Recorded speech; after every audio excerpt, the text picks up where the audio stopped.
I know. I don't want. That's why I didn't want to necessarily. The Holocaust happened, but the scale is not true. But don't start. It's not. Don't start going down. The only 1.25 million Jews died. There's an agenda, and behind this agenda is a group. Behind that group is a certain type of Lizard people. Sorry. They're trying to make you fear that there is something out there that is secretive that you are unable to. But who is they? But who is they? And that's the question. So Right. so they really, you want to get down to it, would have to come down to certain bloodlines, and these bloodlines have a lot to do with control and power and all the good stuff, right? These people are not, they don't fear God. They in charge, power dynamics. How does all of that relate to the oppression of the Palestinian people, and where does that sort of begin? Was that shaking of the head like you don't agree? No, yeah, I don't. You don't agree with that? You don't think tribalism is the actual reason why, and team versus team is the actual reason why teams are fighting? There's so many unreported I know, and that's why genocides of Palestinians, of Syrians. That's why I don't want to start defending exactly, Israel. I don't want to defend Israel, but no, we have if you to defend speak on Israel, both we'll sides. fight. Well, Even though I know I'll probably lose, but we'll it's fight. not. I was gonna say it's not about defending Israel. It's about defending the truth and getting the full story and the full picture. I think you're focused more on as if there's 5 people involved. No. So let me causing all this shit. Let me clarify. So, racism isn't necessarily a bad thing. Racism, being proud of who you are and your color and your race and your ethnicity and your culture and your tradition and all these things, having that proudness, having that belief in who you are and where you come from, because that's the whole point. God created us in tribes on purpose. Do you think you should conflate that identity with your group?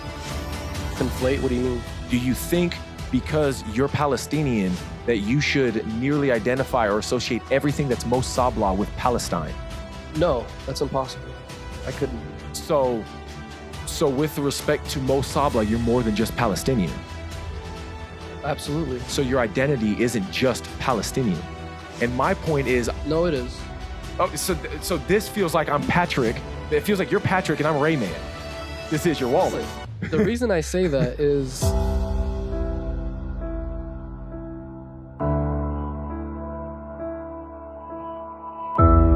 It was a little weird. I was born in New York, and then from New York, I went back to Palestine, and then from Palestine, I went back to New York, and then back to New York, I went back to Palestine, and then from Palestine, I went to Missouri. Gotcha. Okay. So those little checkpoints in my life, I can refer in my memories, and that's why it's easier for me to go back and understand what time of my life that was. When were you born? 1994, 95? Yeah. Okay, so what is that? 2 years after the first Intifada?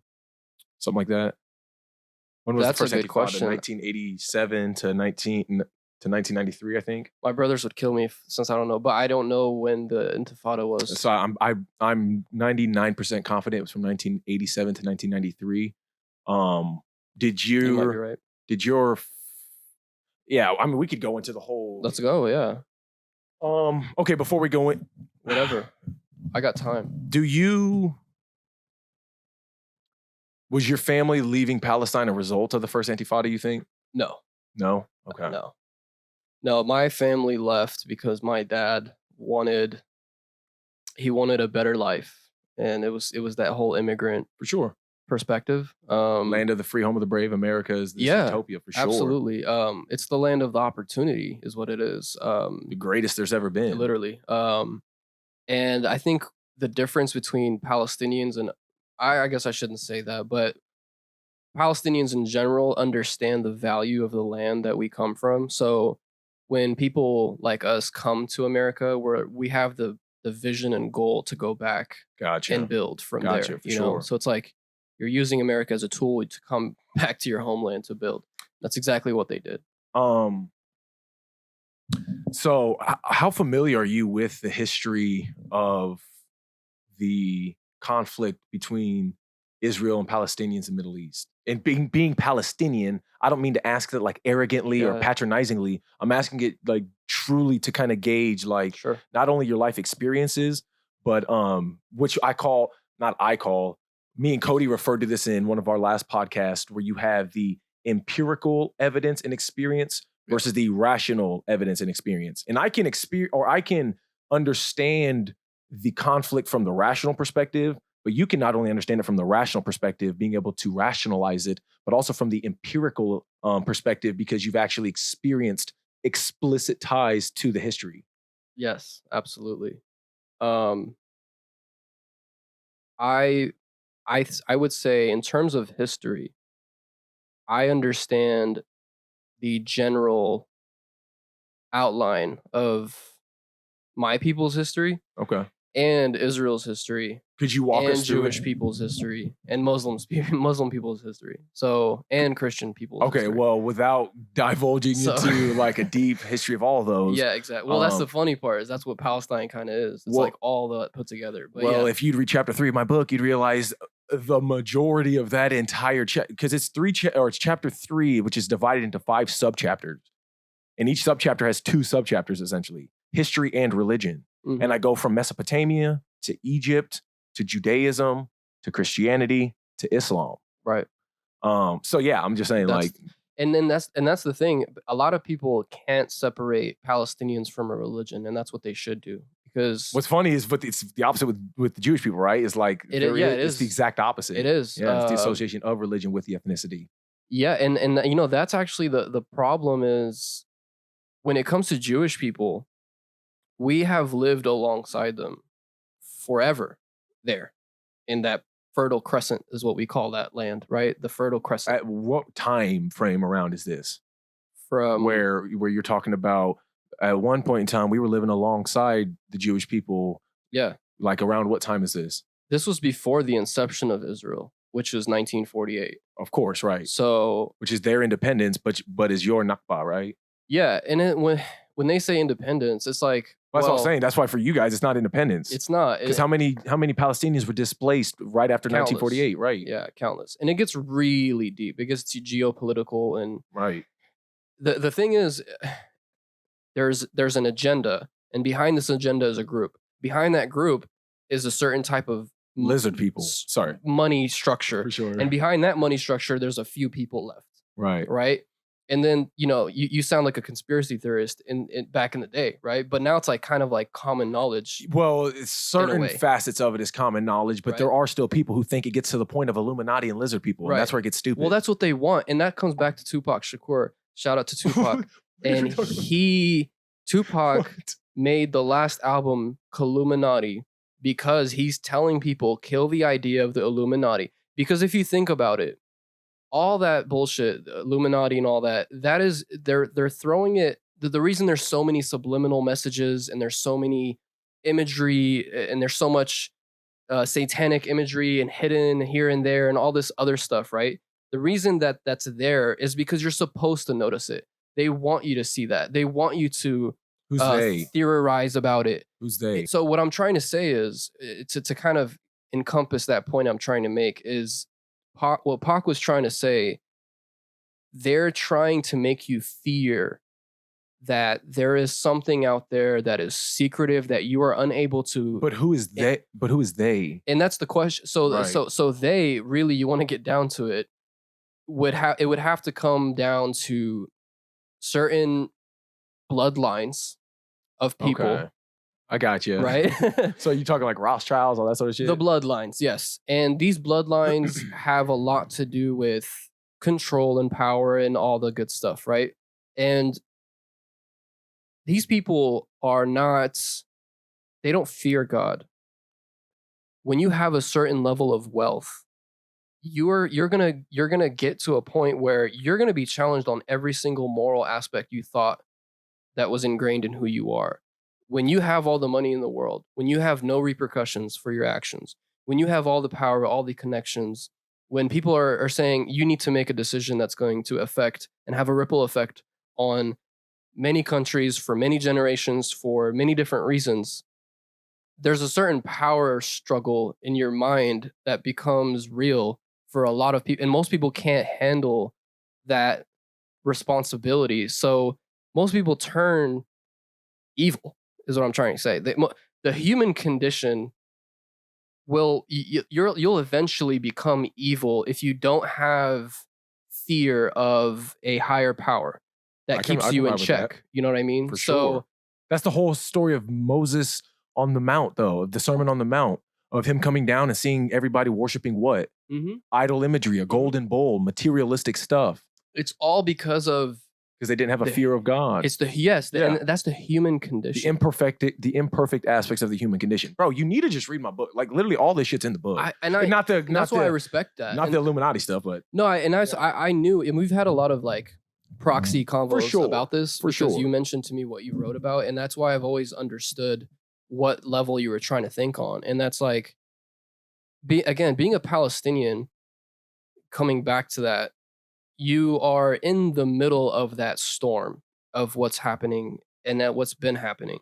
And so you kind of get an understanding of agendas and how people and religions and traditions and cultures and governments get used and get influenced and get channeled towards directions, whether it's directions towards themselves that create conflict, whether it's directions towards a new type of world, a new type of government, a new type of religion, a new type of ideology, whatever it is, they're being channeled by those people that want that to happen. Okay, so tying this back full circle into the history. No, it's okay, because you got to realize I do understand a lot of the connections, the tangential connections you're making with give more context. With the history of the Palestine-Israel conflict. But I get, before the audience, there has to be a little bit more, like you said, a little more context, a little more framing for them to understand the totality of the deeper stuff that you're kind of talking about, if you want to take it down that rabbit hole to the bottom of that iceberg. Good point, yeah. So with that being said, they in charge, power dynamics. How does all of that relate to the oppression of the Palestinian people, and where does that sort of begin? That specifically begins, if you literally want to know where it begins, this is where I'm just speaking. I believe, from what I've read and what I've heard, a Rothschild, I'm not sure who, sent a letter. I believe it was before World War II or during World War I or after World War I, stating that they wanted to urge whatever body of government that was like kind of not government. You know how like there's a United Nations now that kind of deals with like the worldly affairs. This was sent to something like that, saying we urge that, we want to give a Christian Zionist backed country. We want to create this Christian Zionist country under the gaze of the Jewish religion, which is Judaism, right? So when did that happen? That happened before, and that's where it gets foggy for me. I'm not sure exactly when. So I'm not a big the layers of my expertise, especially with any sort of history, the further back you go, the more comfortable and excited I am to actually talk about my knowledge base. But what you're referring to is the Balfour Declaration. The Balfour Declaration in 1917 was signed by, or was a letter sent from a foreign ambassador of the British Parliament to Sir Baron Rothschild, talking about, we have the ability for a mass migration back to the Holy Land for all of the Jewish people who've been persecuted over the last 20 or 30 years. Because really it was in about like the 1870s, late 1800s, a lot of Jewish people, and this is like some real stuff, a lot of Jewish people in Russia and in Eastern Europe were getting mad persecuted. And so what they were doing was fleeing persecution. And I think it was between like 1880 and like 1915 or 1920, there was like a doubling of the population of Jewish migrants that were otherwise there before. What then happened was World War I kicked off. And when World War I kicked off, it was the demolition of the Ottoman Empire finally coming to a close. Yeah. And the Ottoman Empire, what essentially happened was they were in control of certain regions, and there was a power struggle, especially within the Levant, within Palestine, that there was an agreement. And this is before the Balfour Declaration. So we haven't got to the Balfour Declaration yet. there was an agreement in 1916. The Balfour Declaration was in 1917. But in 1916, there was an agreement essentially in a correspondence of letters between, I think his name was Henry I think this is what McMahon. I'm talking about. Yeah, but that's why the problem is, though, Mo, if you aren't fully confident in the information you're speaking on, you shouldn't talk on it as though you're 100% confident. Are You know what you're telling me talking to about. shut up? No, I'm just saying. I'm just saying. Be careful Yeah. confidently espousing facts if you're not 100% confident in the facts. Sure. And the best advice I was given is you shouldn't even talk confidently on something unless you have 10 times the amount of the information to talk on it. You being Palestinian, you have way more than 10 times the amount of information from the empirical side, but from the rational side, just be weary when making bold, brash statements. That makes sense? Yeah, my siblings would like scoff because they know so much more in terms of that detail than I do. It's okay. I mean, you know enough. I'm not saying anything out of pocket yet, am I? No, not at all. So just to kind of clear up what you're I think what you were trying to allude to is in 1916, the McMahon Hussein correspondent papers is what they were called. You had the Sharif Hussein Ali of Mecca, who's like the overseer of Mecca and like the non-unified Arab tribes and people of that region under the Ottoman Empire.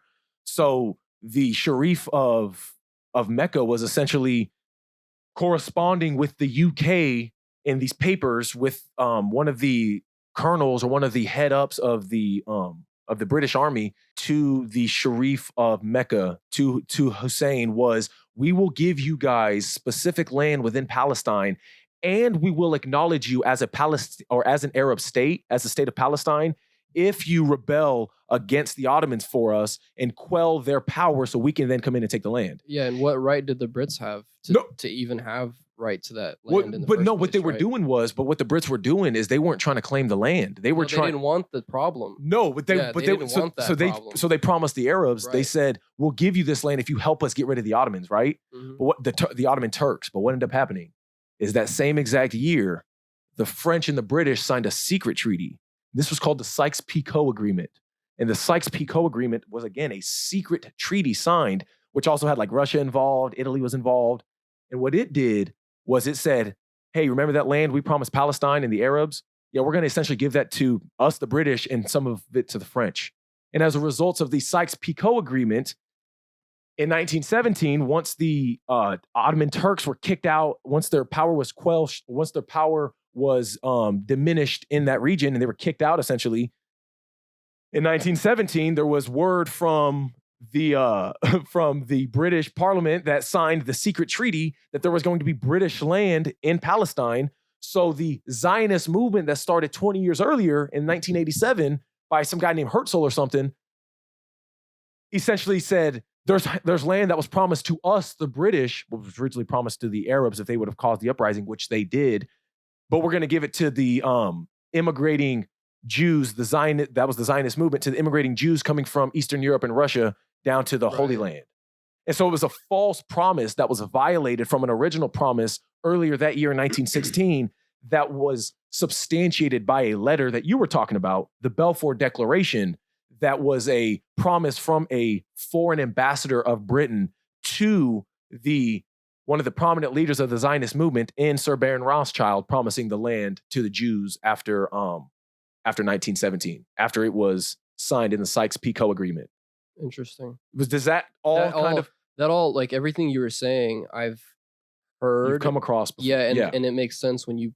That's very impressive that you know it in that chronological order like that. I wouldn't be able to refer to. Well, it you like would that. if I studied it, maybe. Yeah. Well, if you took more of the rational approach to your empirical experiences, and if you understood that we have the data, the books, the internet, essentially to be able to give you the insight that you may have not otherwise been rationally privy to. Well, this is true, but this is where it becomes, and this is, again, from being a Palestinian, all my life, I've had other people try to tell me my own people's history, and it's like, do you feel bad about like me going kind of like retelling a history, like I said, because I'm coming from a rational perspective. You didn't. And that's the thing. What you were saying is all probably true, and it is true.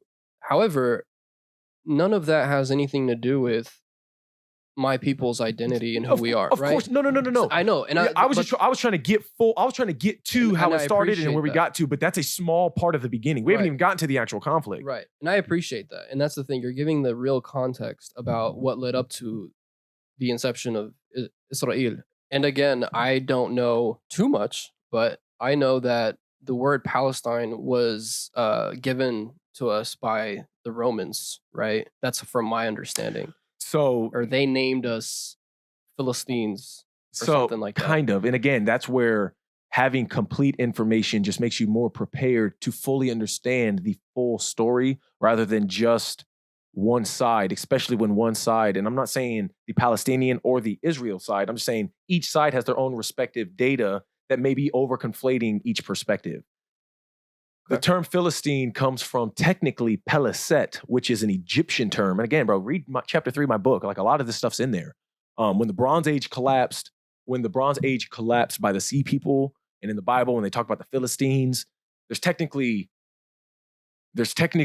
two origins from the actual term Philistine, both in it as the non-Israelite people of the Holy Land, which is like one aspect of the term Philistine, and the other one is those who invaded the Holy Land. Mm. And originally, the Philistines, the Peleset people, the Palestinians or something, the Egyptians, way before the Kingdom of David, like the Egyptians mentioned, I think it was in like the second millennia BCE, the Egyptians, Rameses, one of the Rameses pharaohs, claimed that the people of Peleset were the ones who were a part of the Sea People who invaded Egypt during the collapse of the Bronze Age, when the Sea People were invading all the surrounding Mediterranean area. So the term Peleset is actually the stem root word, and we don't really know what it means, but it's just the people of that land type, like demarcation of those people of that region in Palestine, in the western bank of the Mediterranean and the Levant. And what happened was the Greeks, Herodotus even said this in the 5th century in 400 BCE, around that time, I don't know specifically what date, like if it was like 480 or whatever, but it was in the 5th century BCE. Herodotus mentions the same people of that region as Palestina. Mm-hmm.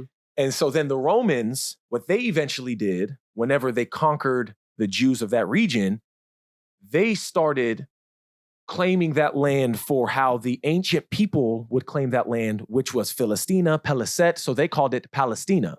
So the Romans called it Palestine. And then the Hebrew terminology for the Philistines, the Palestines, the people of that region, became separated into two forms. The Philistines of the Old Testament, not the Old Testament, the Philistines of Genesis, and then you have the Philistines of essentially Judges and Samuel. And the Philistine of Genesis were the people, the non-Israelites that were of the Holy Land, but they were non-Israelites. They were the people that lived there but weren't considered Israelites. And then in Judges and Samuel, like with David and Goliath or Samson and Delilah, you have the Philistines that were technically called it starts with an A. It's like the Afakuyo or something like that. So where did Canaanites come in? Or where did that name Again, come in? Is that before? It's demarcating the land of Canaan. Mm. So you could say the Levantines, the Canaanites, right? The Israelites. It's the same thing. It's all the same thing. The Palestinians, right?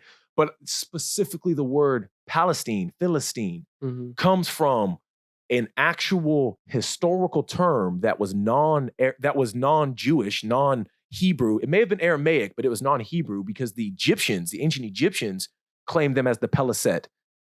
And eventually the Hebrews demarcated it as both those that were essentially almost like how Palestinians today identify them, people of the land, but are non-Israelites. Yeah. But also the Palestinians who invaded, the invaders. Mm-hmm. And I think a lot of the time, especially when the Intifadas happened, when the 6-Day War of 1967, like when those things happened, it was more so the invader perspective of your people as a people and not as homely people that were also part of the Holy Land.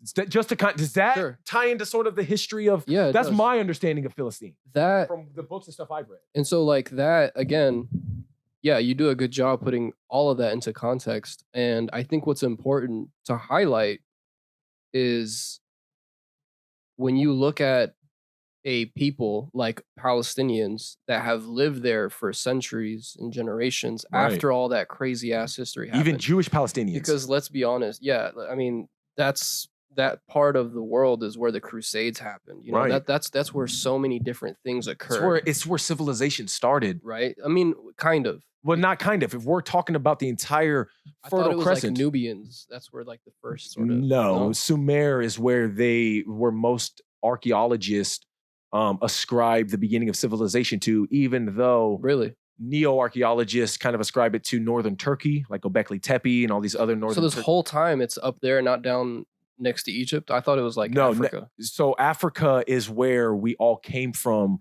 in terms of like, nomadicism, right? But agriculture in and of itself can only be set in places where there's fertile ground. And there was ancient Nubian societies, and the Kushites, I think there was ancient Nubian societies, but there is no telling whether or not they may have been the ones who did the first Sphinx and did the first pyramids before the pyramids were built on top. And that gets deep too. 100%. But the first written documents we have of society that we can prove is in Mesopotamia. That gets me excited though. I mean, like, that's like, and this ties into another thing that I always talk about because I'm a very different Palestinian than most. But why would you say? No kidding. Yeah, so it's like my interpretation of, because I am Muslim, my interpretation of Palestinians is we've been put on this earth to go through a certain test. See, the only reason I wanted to give that historical context is because to only see the Romans labeling you as invaders and to only see all they did that on purpose in a way, didn't they? See, no, because the term Palestine, Philistine, doesn't have a foundational negative connotation associated with it. I read somewhere there was a Jewish Josephus, Flavius Josephus, who probably was the one. My bad. Go ahead. No, you're saying I was saying I've heard from a Jewish source that I've talked to that name was given on purpose to make us sort of like, it was almost like a slight against Jews. That's why. Is that propaganda? That's again, it's negative. It's a negative misinterpretation of actual history on both sides. Because there's a lot of Jewish scholars on the Jewish perspective on why Israel should be a state.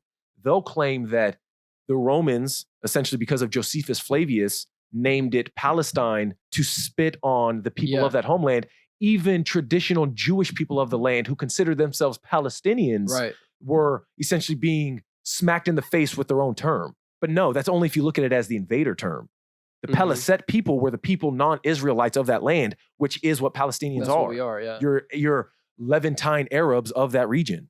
Yeah, and then isn't that funny? So like, you have people, and then you have these outside forces and agendas, and I think that's literally what encompasses this entire thing. Is like, we aren't enemies, with our Hebrew brothers and sisters, right? We aren't actual enemies. Of course not. Right? But all these different agendas and all these different things have led us to this point.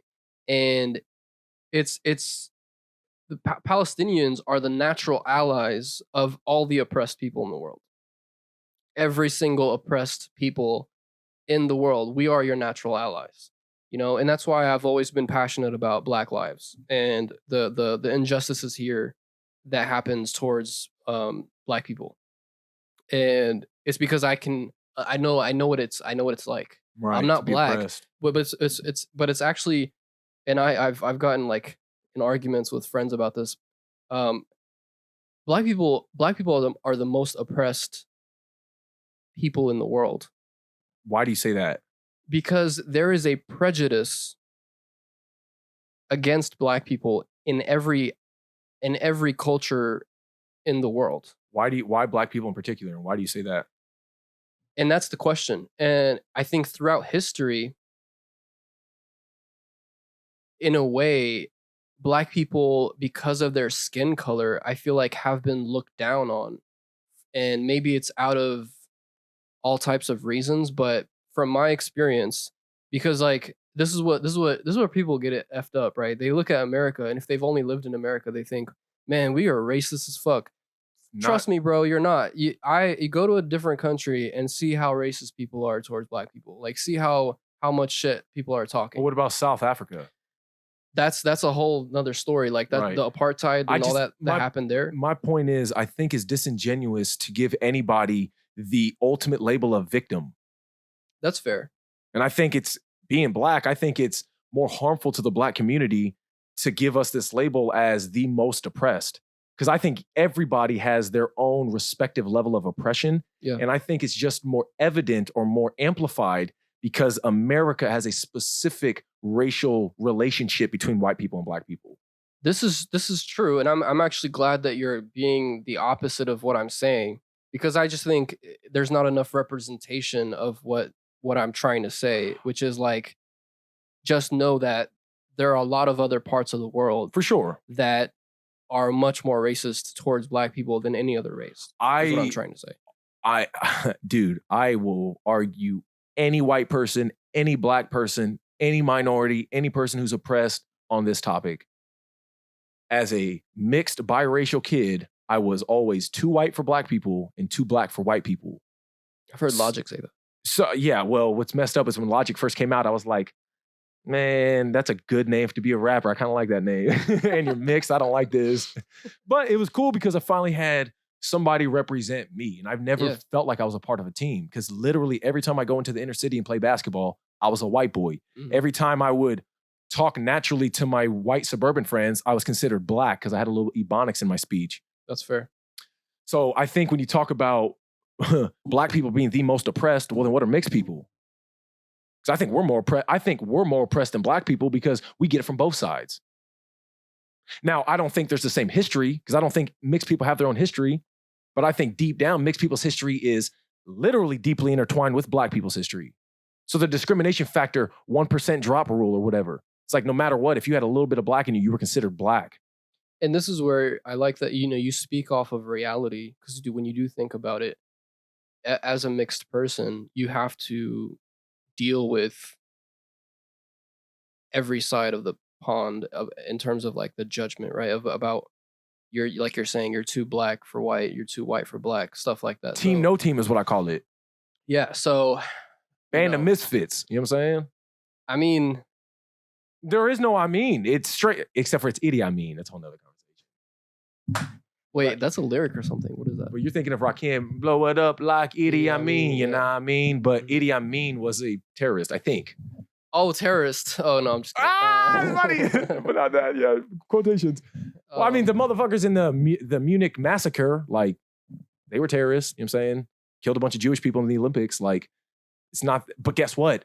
A bunch of, there's so many unreported I know, and that's why genocides of Palestinians, of Syrians. That's why I don't want to start defending Israel. I don't want to defend Israel, but we have to defend Israel. We'll fight. Well, even though I know I'll probably lose, but we'll it's fight. not. I was gonna say it's not about defending Israel. It's about defending the truth and getting the full story and the full picture. That's why I was kind of going back into the actual history of things. Israel itself, I cannot forgive Israel itself as a state. It shouldn't exist as a state. Exactly. I agree. It goes against the theology of Judaism in and of itself. The kingdom of heaven and the kingdom of David and all that. It doesn't even make sense in their own religion.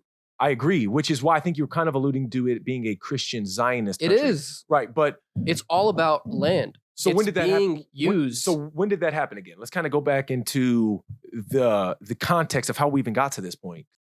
So so the first Intifada, and this is where like. So I think we need to go even further back than that though. We need to talk about like Yasser Arafat. We need to talk about the PLO. He's very revered and when it comes to Palestinians. So this goes into back when the term Palestine was even coined again by Palestinians. Like, do you think, real quick, when was your dad and mom born? So my dad he's a 67 now. So he was born in 56. Around the 50s. Right. Yeah. So yeah, he knows a thing or two. Yes, my dad knows a lot. Right. So let's think of it like this. Do you so he would have been the first generation that called himself Palestinian. Do you think his parents were calling themselves Palestinians? I do. And this is what's funny is there is actual proof of government paperwork, and there's currencies and all types of stuff before that generation that said Palestine on. The reason yeah, because I think like the recovering of the label, or Palestine was always what people in that region, but my Arabs in particular, from my understanding, didn't a lot of Arabs not like calling themselves Palestinian because of the Islamization of the region, especially under the Ottoman Turks, to refer to themselves more as Arab? So instead of being considered, I'm Palestinian, they called themselves Arab first. Am I wrong on that? I wouldn't be able to tell you yes or no, because the thing is, when it comes to Palestinians, there's only so many of us. Like, because there's Jordan, then you have Syria, then you have Lebanon, Mm-hmm. and then it's like all these other countries. They're all there this whole time, right?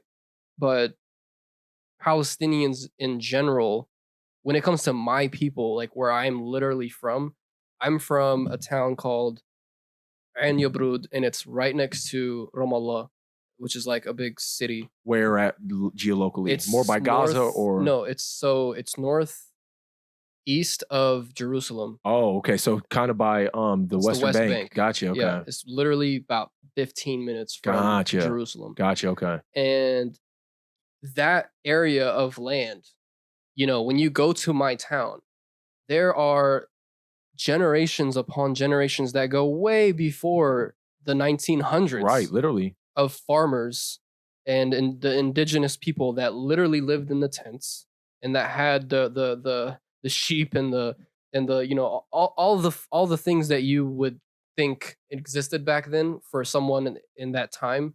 There were people like that, and that's where I come from. Did you have grandparents? Like, do you know if you had grandparents? Yeah. Or I do. I never. I know you had grandparents. I was saying grandparents who experienced the more rural aspects of being a Palestinian in the mid-19 to the early to mid-1900s. I do, yeah. Okay. Because I've heard all the stories from my parents, and I actually knew, or I guess when I was a baby or a kid, I got to meet my grandpa. But then his grandpa, I heard the stories about his grandpa from my dad, and it's like they were literally what that is. Like, they were living off the land. Right.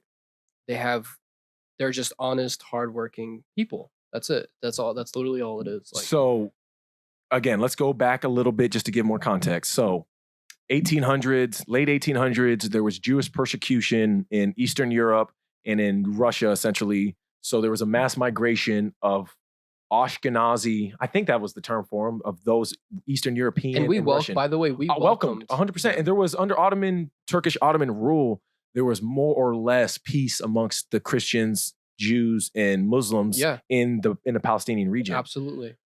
So in the late 1800s, there was a mass migration. And then in 1897, or around that time, there was the Zionistic movement that was started.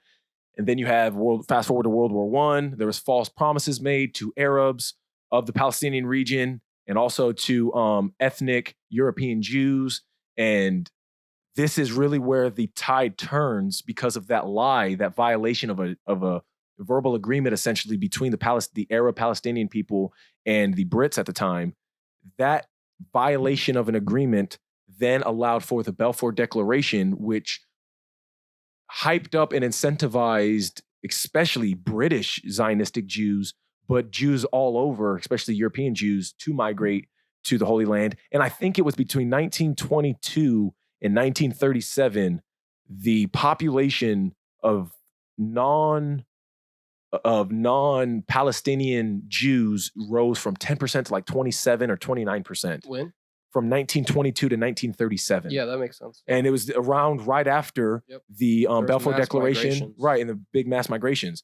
So then, so you have 1916, end of the Ottoman Empire, the McMahon and Hussein correspondent papers, which were a lie to the Arabs. And then you have the Sykes-Picot Agreement, which was the lie that allowed the French and the British to essentially have the land that they promised to the Arabs. There was a bunch of BS that happened because the Arabs were pissed off that they didn't get their land, justifiably so. Then you have World War II that essentially happens. World War II happens in 1937. From 1937 until the end of the Holocaust, essentially in 1945, you're only a few years removed until what? 1947, 1948, there's a correlation there. Well, 100%. And that's where I didn't want you to go into like near Holocaust denying, which some people are justified in talking about certain aspects. That's not funny, but it's not at all. But you understand. Well, you understand how there is some. There are not. So there is not. I know. I don't want. That's why I didn't want to necessarily. The Holocaust happened, but the scale is not true. So, but don't start. It's not. Don't start going down. The only 1.25 million Jews died. Don't. No, even, no, it's not. It doesn't even matter. That. If, it don't matter. It's not even that. It's like just like what you're saying when I brought up like a specific race is the most oppressed, right? There were a lot of races that suffered the same fate. Oh that Jews did. How about this? 30 to 60 million Russians and even more Chinese were murdered. Right. So but we don't get taught that because again of the whole it's the Christian Zionist narrative. But again, without going into the conspiracy stuff, no, just we're not going to get into that. We're not going to get into that. It's and that's not a reason, and that should never be a reason. For you to build a country on top of somebody else's country. Of course, but it allowed the empathetic violin stringing, the violin playing of the 1947 partition that essentially tried to say, all right, well, Israelites get their own area, Palestinians get their own area, and we'll use Israel as a international state. I'm not justifying them. I'm just giving the history. No, and then what happened a year later? A year later, what you're talking about is justified and substantiated with the whole conspiratorial stuff, because in 1948, May 14th, May 15th, 1948, I think it was May 14th, was the Jewish Independence Day, was Israel Independence Day. But 1915, just a day later, both Russia and the United States both declared Israel as its own state, which spit on the face of the Palestinians, which justified then Israel to do what?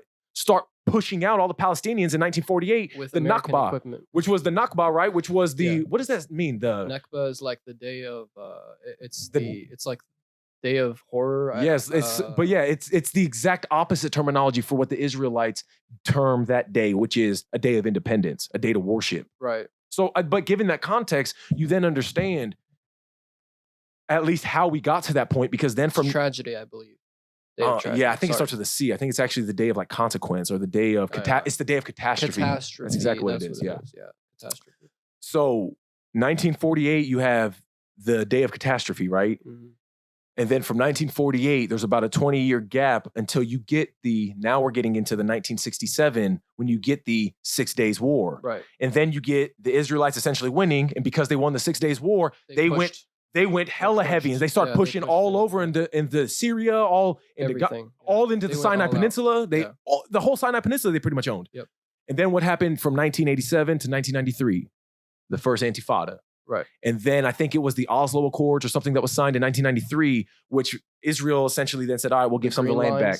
Something like that, they drew the green lines. Exactly. But they start saying, all right, we'll give some land back, but they didn't really. But then they kept doing settlements. They just kept doing settlements, and they kept selling land and everything else that you were talking about. They told New Yorkers, come take some land. Why? It's okay. See, but giving the context, does that at least do it justice so people can know at least the history of the Palestinian-Israel conflict? Yeah, it does. And that's, yes. Because then you have the second Intifada was 2000, 2005, and then that's where it was amplified to where we are today, essentially.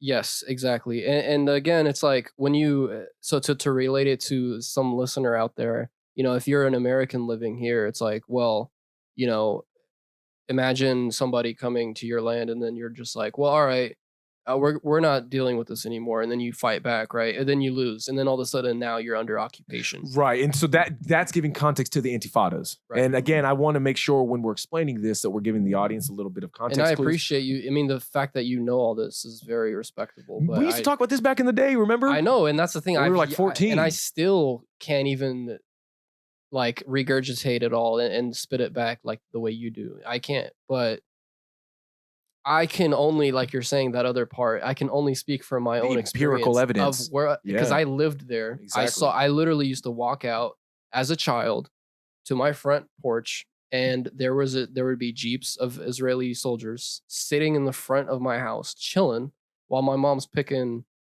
tomatoes to the right. And those are my memories. They have the guns, they got the uniforms. You know the history of how the Israeli defense The IDF? Do you know how they got started? The Israeli Defense Forces? Man, it's probably some deep shit. So just real quick, I just remember this as a factoid. I think it was the Jaffa riots in 1922, maybe 1920 something. Maybe it was 1930s, maybe earlier than that, but I'm pretty sure it was the 1920s. I think it was called the Jaffa riots. There was a bunch of Palestinian Arabs who were sick and tired of the oppression that they were facing, and they rebelled and they killed, I think, 40. They didn't just go out and kill. There was a fight. There was a when you say uprising. Arabs, who are you referring to? Arab Palestinians. Really? What time? These were Arab Palestinians who were being persecuted. They rose up just like the Intifadas. Right. But it was called the Jaffa riots. And as a result of the Jaffa riots, the Israeli government created the first task force. They were called like the Habana or something like that. They were the first task force to essentially quell any sort of Palestinian uprisings.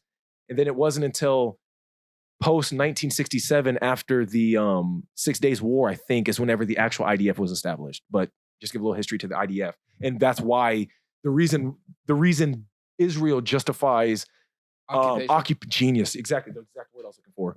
The reason why Israel justifies their occupation starts and stems from those very first riots of Arab Palestinians uprising against the injustices of their oppression. Right. Post the violation of a promise that was made to them under false pretenses. So yeah, and this is where it gets interesting because I don't know. Have you ever watched Attack on Titan before? No. The giant anime people, the Titans and stuff. Yeah, it's like I relate to the Eldians, and then to me, Israelis are the Marlians, and it's just like it's the same story that's constantly told over and over again. This one attacked first, and then this one attacked second, and then now it's like a constant cycle of hate and war and bloodshed for generations. But is that specific and unique to the Israel-Palestinian conflict? It's much more complicated, I guess. Nah, see, again, now we're going back into giving people victimhood trophies and giving them the most pinned, giving Palestinians, giving Israelites, giving that whole region more victim oppression award than anybody else who has faced that. And the only reason I'm saying, what about Bloods and Crips in inner city LA, or the BDs and the folks in Chicago? Yeah. And it's the same. It's the honor cultures. Yeah. And this is what I was gonna say a while ago. When I think personally, what my test is on Earth is when you are a Palestinian and you are a part of this huge story and conflict and just oppression. It's easy to look at yourself and think that, you're unique or you're special or that you deserve all the attention, you deserve the justice, when there's so many other parts of the world that go through the same thing. Injustices, right? Injustices. But we are sort of the pinnacle in a way because of the circumstances and the way that everything happened in history. Okay, that's fair. That's fair. We've become like the poster child almost of everything. Right? That's fair. And it's because of that part of the world and what it is and what it means, right? 100% with the Crusades and everything else. Yeah. So my thing has always been, I've always wanted a one-state solution. Okay. And this is not a very popular opinion, but I've always wanted, I don't give a shit what you want to call it. You want to call it Israel? All right, call it Israel. How about you open up the highways? How about you let my economy flourish? How about you actually give us, a chance to not have to worry about checkpoints, not have to worry about cutting off our water supply for random reasons, and, not have to worry about you just entering my house for whatever reason you want and taking me away and then saying, well, we have suspicions and now you're going to be in jail for a year and I can't say shit, right? That's like an example of how racist Israeli society is in a way, and like the way that they've structured it, right? Because how can you claim that you are the democratic society there, that you're the one that wants peace and freedom, but yet you have all these other measures in place to keep ethnocentric Jewish descent people as the top dogs in this entire societal structure that you're building. And then you go into these cities and you rename them. Like Tel Aviv wasn't even called Tel Aviv. I forgot the name that it was called before that, but there was a different name there first of all. and this is where it comes back to like, these are not actual Jewish descendants that, you know, that they're claiming to be. These are people that have came from the European side of the world, and But what if they had European? What if they're from the European side, but they could trace their history back to Palestine, that's completely fine. Judea? or how Why they would does consider that it. mean? Right. No, I'm You just know what I saying. mean? I'm So- saying, but what if they could? Then would they be like, even though they're white and they may be considered, I don't know if they would be Ashkenazi or Sephardic. I don't know how those terminologies really work. But what if they were, let's say, Polish Jewish, but they could trace that 4 generations back, or 5 generations back, however many generations back, they had family from Judea that got kicked out from a diaspora of some kind. That's fair. Because that's what most Jews, that's what they ascribe That's what they're saying. Right. They ascribe And- their Jewishness to the diaspora of like 72 AD. Well, okay. And but that's okay. So that's the thing. Like, if you go back that far, That's all I'm saying. Yeah. if you go back that far, you can't tell me that there were this whole time that there were Jewish people from that time, Right. No, that still lived there. I agree. Right? Trust me, I agree with That, you. I'm that just weren't saying. kicked out. I'm just saying that's the know? argument that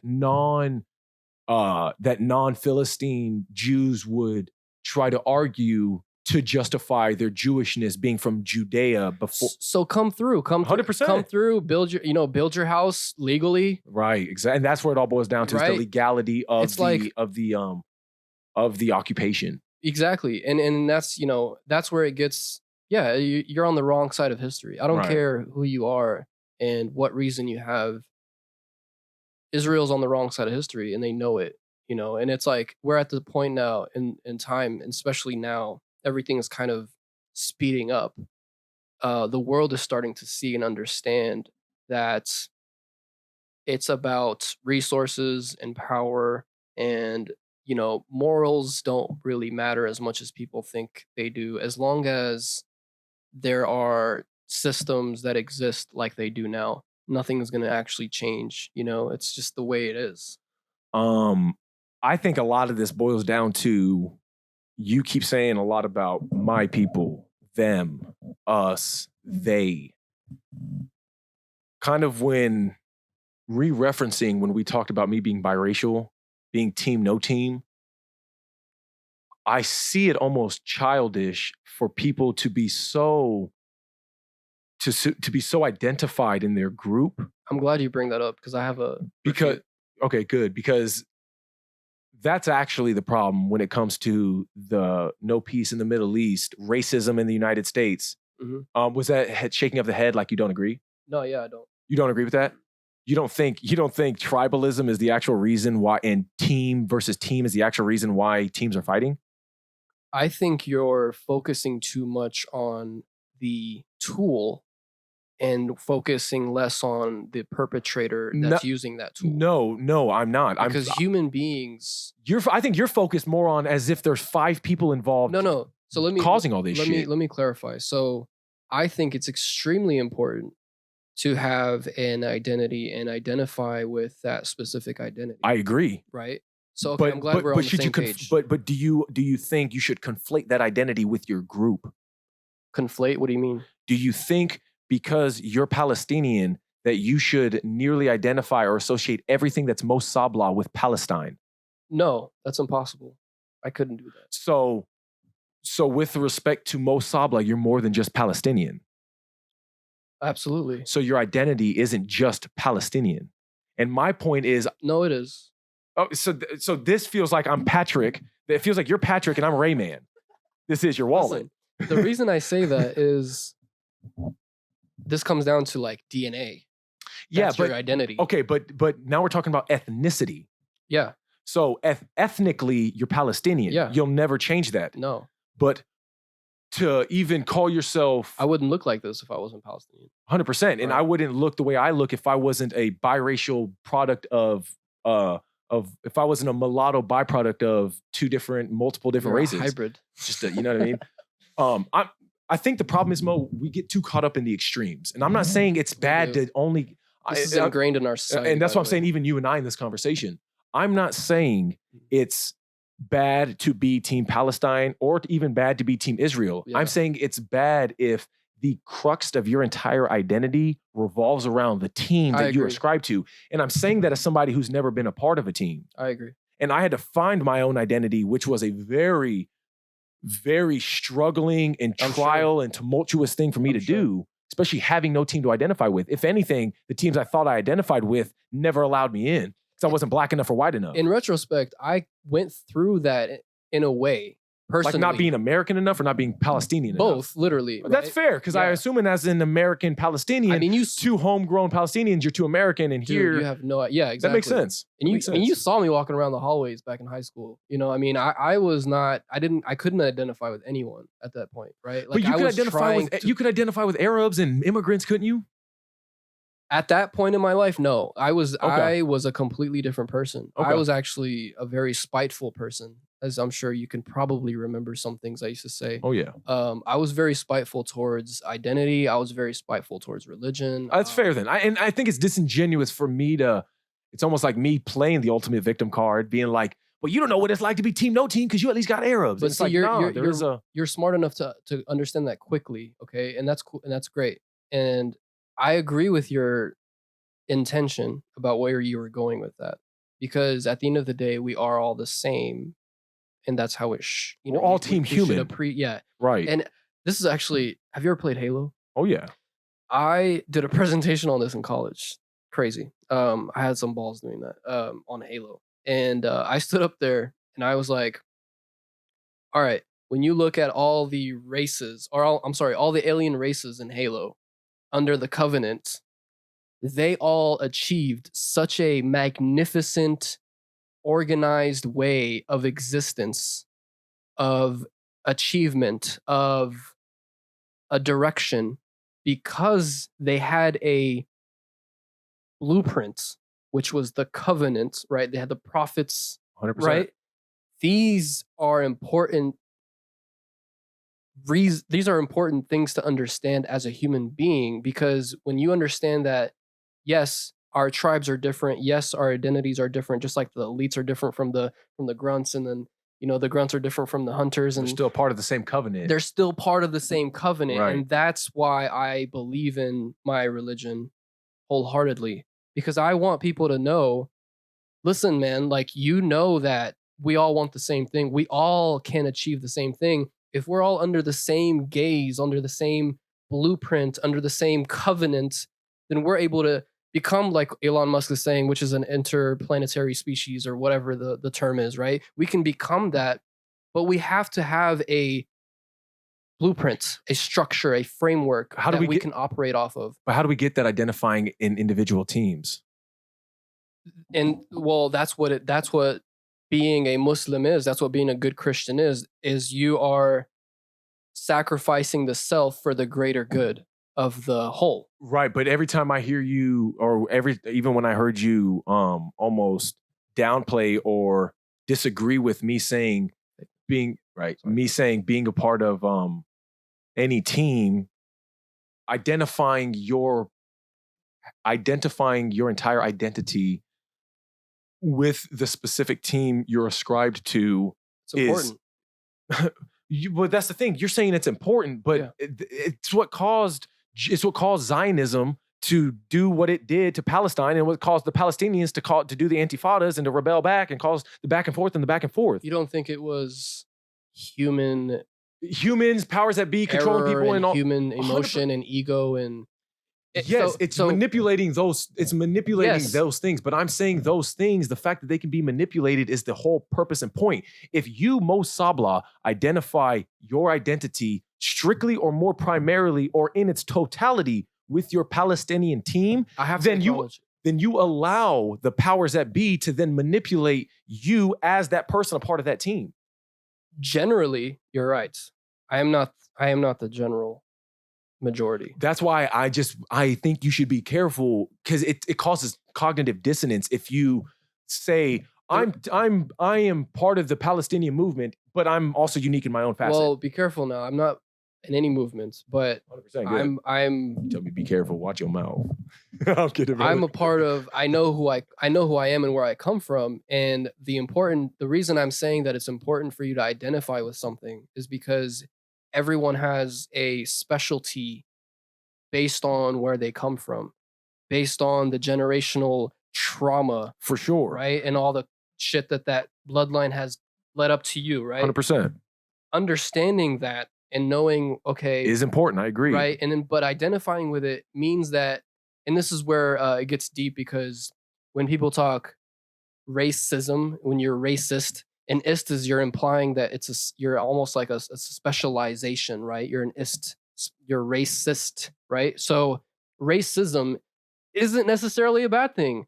It's bad because it was used as a weapon to enslave people. It was used as a weapon to hate each other. It was used as a weapon to create wars. It was used as a method of violence, of prejudice, of separation. But racism, being proud of who you are and your color and your race and your ethnicity and your culture and your tradition and all these things, having that proudness, having that that belief in who you are and where you come from, because that's the whole point. God created us in tribes on purpose, because What tribe am I part of then? and that's where it gets interesting for you, because That's where it gets interesting for the majority of the population, because you by mentioned- 2040 we'll have such a melting pot of people. You're not pure Philistini. You got Arab You in you, never you got African in you, got you a bunch. never know, yeah. But And you so- never know. Take a DNA test, and I think deep down there's That's where it gets interesting. I'm glad you bring that up. Do you So, think you're full 100% Philistini? I don't think that's possible. I don't. you know, Exact. That's but- my point. But again, So to identify as being, I'm a part of this team because technically it's the closest thing, and I can identify with. I do wholeheartedly understand the importance of that. I'm saying the degree to which you harp on that as being your identifying marker for your identity is very toxic Good and is point. very limiting. That's this all. is where I want to. It's very limiting. I'm glad you say that, and this is where I want to tie this up. I identify as a Muslim. I'm a slave to Allah. At the I end of the respect day, that. and I think again that's why I was mentioning the test for Palestinians, the proudness of being a Palestinian, the arrogance sometimes of being a Palestinian. That is Allah's test for us, because we have to make sure we're thinking of the bigger picture of Allah, That's not fair. where we come from. So I'm glad you're giving me that, that you're constantly reminding me of that, because that's exactly who I am and what I want to be. That's what I want for everyone. And that's what a Muslim is someone who submits to something greater. Exactly. And that's the whole point, is not submitting though to just because I was born in Ethiopia, or just because I was born in China, or just because I Agreed. was born in Mexico. Agreed. It's like, no, you were born as a human being under the specialized uniqueness of God's creation, being made in God's image, which isn't specific to any race, ethnicity, or culture. It's unique to us as an entire species. Yeah, that's a species. So I think here's what's messed up. I think we can kind of nip it in the bud here. I think me being biracial and never having a team to be a part of, I see things so clearly from the absolute individual perspective, because I literally have never had a team to be a part of, that it's easier for me to dismiss any team that I would have otherwise been a part of. It's easy for me to dismiss my blackness, let's say. It's easy for me to dismiss my whiteness per se. It's just easier to dismiss those things because I've never had a specific ardent anchor to identify my identity with. That's real. That's real as fuck. Yeah. Man, it's a good conversation. Yeah. I mean, that- my bad. Let me finish it one more time. What were we gonna say?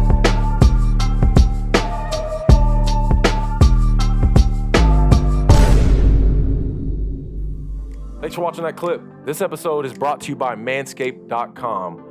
Support for self-sustained training is brought to you by the best in men's below-the-waist grooming. Manscaped just launched their 4th generation trimmer, the Lawnmower 4.0. You heard that right, the 4.0. Join the 4 million men worldwide who trust Manscaped with this exclusive offer for you. 20% off and free shipping worldwide with code SST at manscaped.com. Yeah, shout out to Manscaped, man. They were nice enough to send us this Performance Package 4.0, which is their luxury grooming kit. And it comes with the Lawnmower 4.0 electric trimmer, the Weed Whacker for your ear and your nose hairs, and then all your post-shave performance essentials in the deodorant and the toner. Plus, they give you an anti-chafing boxer, which is super comfortable. Super comfortable. And then they top off the Performance Package with a nice little travel bag so you can carry all of your grooming tools with you. And you can get 20% off and free shipping with code SST at manscaped.com. That's 20% off using code SST at manscaped.com. Unlock your confidence and always use the right tools with the job using Manscaped.